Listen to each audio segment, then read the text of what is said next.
Pakistan peoples party के senior रहनुमा और साबिक गवर्नर पंजाब लतीफ खोसा ने अपनी ही हुकूमत के खिलाफ बड़ा बयान दे डाला। निजी टीवी से गुफ्तगू करते हुए सीनियर वकील लतीफ खोसा का कहना था कि मौजूदा वफाकी हुकूमत अक्टूबर में भी इलेक्शन नहीं करवाना चाहती। पीपी रहनुमा ने इंतखाबात में ताख़ीर की वजह भी बता दी।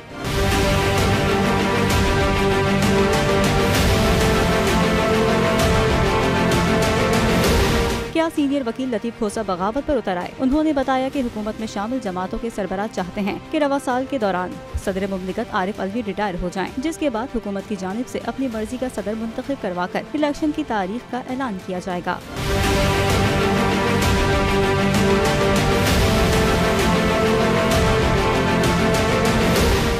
तो नजर आ रहा है सामने लिखा हुआ है जुल्म मिटने के लिए दो चीजों से मिटेगा भाई।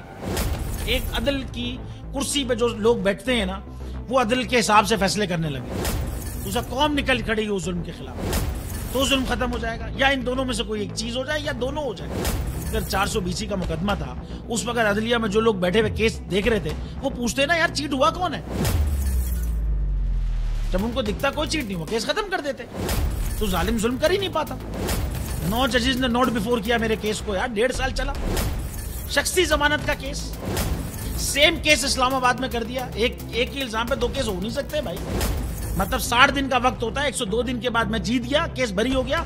102 दिन के बाद अपील फाइल की, एक्सेप्ट कर ली। नहीं करते ना एक्सेप्ट, खत्म हो जाता ना जुल्म यार। भरी अदालत में मुझे बरी कर दिया, फिर पता नहीं क्या हुआ 2.5 घंटे बाद का नोट बिफोर। मैं नहीं सुनता ये केस, खड़े रहते अपने फैसले पे, मिट जाता जुल्म।